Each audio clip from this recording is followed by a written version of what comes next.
Ms. Wolf, would you like to tell us about your amendments to the Scenic River?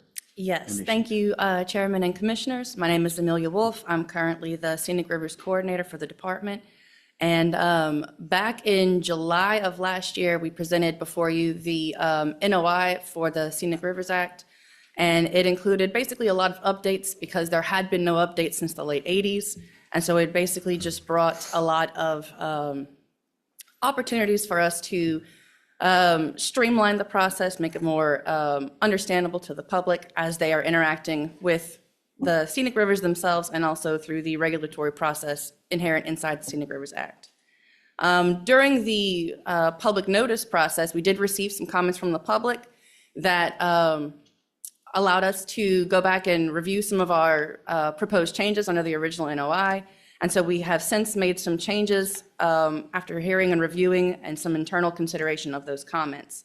The first one being underneath the permitted activities in the Scenic Rivers Act, we had added in originally this explanation of timber harvesting within 100 feet of a scenic river deviating from the definition of selective harvest. And just to refresh our memory, inside the statute for the Scenic Rivers Act under Title 56, it does actually specify certain conditions where commercial harvesting is prohibited, except for 3 conditions, and one of them being selective harvest. So we were trying to make an opportunity for some sort of habitat improvement along scenic rivers that might not specifically fit inside the selective harvest definition, but many citizens were concerned that that would open up the opportunity for clear cutting and perhaps not appropriate restoration of those areas. So in light of that concern, and so we would not be any potential to be in conflict with Title 56, we did remove this opportunity on this text here. However, we clarified under the, also what was added back in July under the original NOI, under the general permits, number 7 specifies, it goes into more detail about the habitat improvements to riparian ecological functions, still within that 100-foot buffer. We took out the text when exceeding selective harvest definition, simply because it was very confusing and made it seem like it was trying to open up avenues for clear cutting without restoration. That is not what we were trying to establish whenever we were making these general permits or whenever we were trying to clarify for the public how the Scenic Rivers Act can work for them. And so we have since modified it to simply be, if there is habitat improvement, specifically on a scenic river inside that buffer zone, we now have an expedited permitting opportunity for that action. And so in accordance with our requirements, we do have a potpourri hearing, which will be on March 24th at 10 a.m. right here in this room with yours truly. Any questions or concerns or comments? I know we have one public comment from Matthew Allen.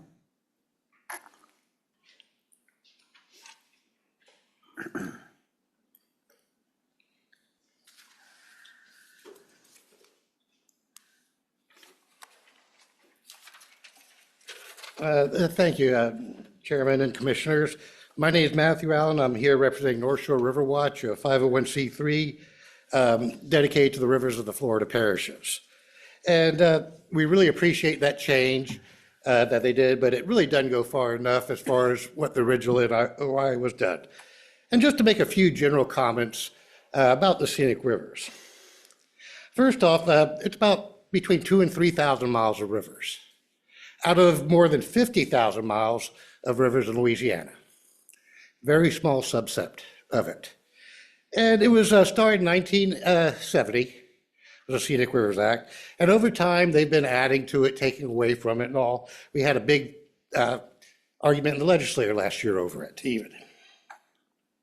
But I would like to point out that scenic rivers seem to be always under attack. People claim that it stops development in areas. That's not the truth. The truth of this act is that it informs how to develop with respect to our rivers. Our special free-flowing rivers, clear, sandy bottoms, gravelly bottoms, and uplands, all the way down to the estuarine and coastal rivers, like the Big Chafuncta, wide with available for huge boats.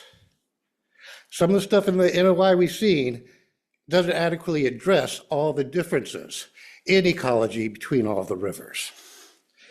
So one of the big things is we find Scenic Rivers is underfunded. This special lady here, Scenic River Coordinator, Ms. Wolf, does an outstanding job, as did the two previous ones that I've known over the last 20 years. But they're by themselves doing this. And if there's issues with timing and all, which I've never seen, they're very efficient. Maybe it's time to address the staffing shortage in this and help us with these rivers. It's always a fight.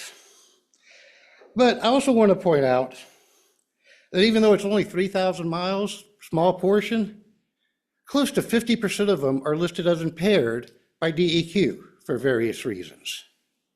That's really sad for what should be scenic rivers that are protected. All right, we should be cleaning these up, but again, with the oil industry going out, that was a major funding for them. We understand that, but it's incumbent upon this body to find other resources to help our scenic rivers. Just in 2023, they did a study in the Lieutenant Governor's office on ecotourism in the state. St. Tammany alone, not ecotourism, I'm sorry, tourism in general. St. Tammany alone brought in over $1 billion in tourism a year. I guarantee you, a big part of that is ecotourism because of the rivers. People come from all over, not just Louisiana, but Mississippi, Texas, to visit our scenic rivers. They are an economic driver that need to be protected.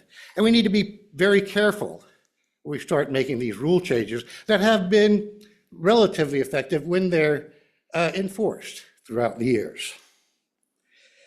And again, I got that number, 29 out of 54 impaired, from the 2022 LDQ integrated report.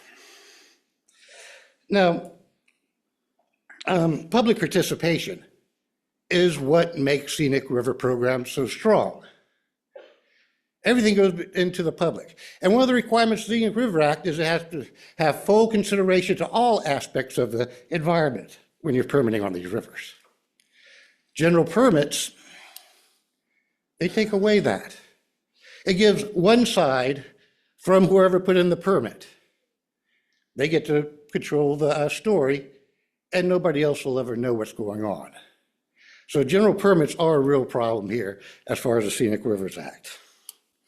And I also like to point out, we're fighting LDEQ right now with the Smitties.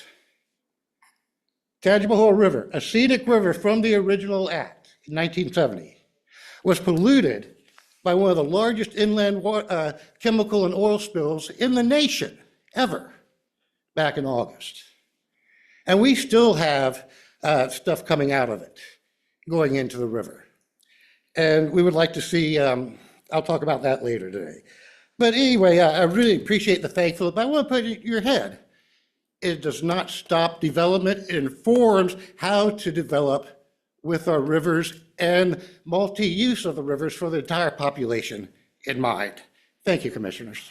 I appreciate your comments, and it's certainly a worthy cause for you to be championing, and I appreciate your hard work.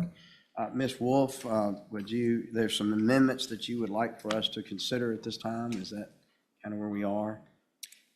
Just vote as proposed, sir. All right, okay. So at this time, the amendments that Ms. Wolf presented to us, I need someone to make a motion to adopt those. All right, Commissioner Martin has moved, and Commissioner Walker has seconded. All in favor? Thank you. And I appreciate the work that you're doing and continuing to work with Mr. Allen about his concerns. And anytime, Ms. Wolf, that you feel like you need to talk to us about that or anything, you're welcome to call us, okay? We are concerned. Thank you, Mr. Chairman. Thank you.